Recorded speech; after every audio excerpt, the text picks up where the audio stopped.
देखिए क्वेश्चन इसमें क्या है, इसमें जो है हमारे पास सबसे पहले आपसे पूछा जा रहा है कि व्हीटस्टोन ब्रिज का सिद्धांत क्या है, ये बताना है।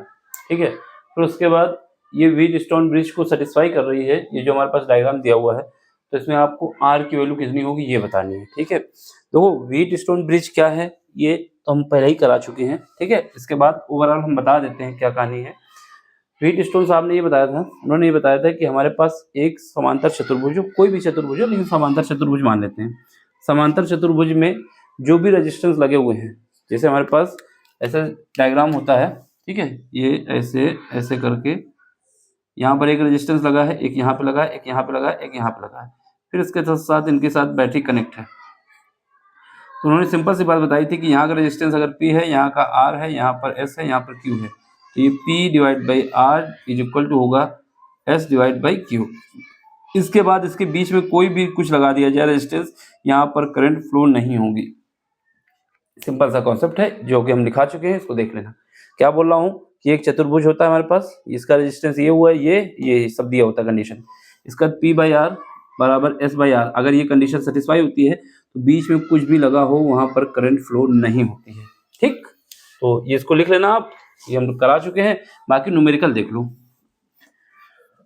न्यूमेरिकल के हिसाब से जब इसने बोल दिया है कि ये हमारी कंडीशन जो है व्हीटस्टोन ब्रिज को सेटिस्फाई करती है, तो सबसे पहले हमें क्या करना होगा, ये डिवाइड बाई ये और ये डिवाइड बाई ये, इसका मतलब ये होगा बीच में जो करंट आ रही है वो 0 होगी। इसका रेशियो और इन दोनों का रेशियो आपस में बराबर होगा व्हीटस्टोन ब्रिज के सिद्धांत के अनुसार। तो सबसे पहले काम हमारा है कि यहाँ का आर इक्विवेलेंट निकाल लिया जाए कि यहाँ आर इक्विवेलेंट क्या होगा। ये एक दूसरे के कैसे हैं, समांतर क्रम में है। सॉल्यूशन, आर तथा 15 ओम समांतर क्रम में, कैसे हैं, समांतर क्रम में है, समांतर क्रम में है। जब ये दोनों समांतर क्रम में है तो यहाँ पर इक्विवेलेंट क्या आएगा, 1 R equivalent is equal to 1 by R plus 1 by 15। ठीक है, तो यहाँ से हमारे पास 1 बाई आर इक्विवेलेंट निकालना चाहता हूँ मैं, इज इक्वल टू एलसीएम ले लो, 15 plus R divide by 15 R. जब इसको सॉल्व करके लाएंगे तो आर इक्विवेलेंट हमारे पास आ जाएगा 15 R divide by R plus 15। तो ये हमें रखना है। ठीक है, ये आर इक्विवेलेंट हो जाएगा। अब व्हीटस्टोन ब्रिज के सिद्धांत के अनुसार, व्हीटस्टोन ब्रिज के सिद्धांत के अनुसार ये हम मान लेते हैं P है, ये हम मान लेते हैं Q है, ये हम मान लेते हैं R है। ये तो R मान ही चुके थे, P Q R S मान लेते हैं इसको। ठीक है, ये क्या है, S है, और ये क्या हो जाएगा, ये R इक्विवेलेंट जो हमने निकाला अभी। ठीक है, अब यहाँ पे बताएंगे व्हीटस्टोन ब्रिज सिद्धांत के अनुसार, व्हीटस्टोन ब्रिज इनके अनुसार क्या था, इनके अनुसार ये था कि हमारे पास P by Q is equal to होना चाहिए R equivalent is equal to होना चाहिए S के। ये कंडीशन सेटिस्फाई करनी चाहिए।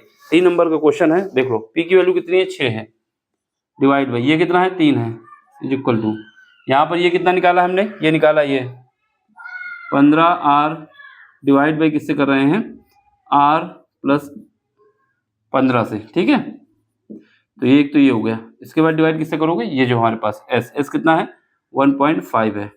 अब इसको हम काटेंगे, कितना बचेगा, 2 बचेगा, क्रॉस मल्टीप्लिकेशन कर दो, तो यहाँ से हमारे पास आ जाएगा, यहाँ पे जब 1.5 का 2 से मल्टीप्लाई होगा तो कितना आ जाएगा, 3 आएगा, क्योंकि पॉइंट है ये कितना आ जाएगा, 15R डिवाइड किससे करोगे, R प्लस 15 से।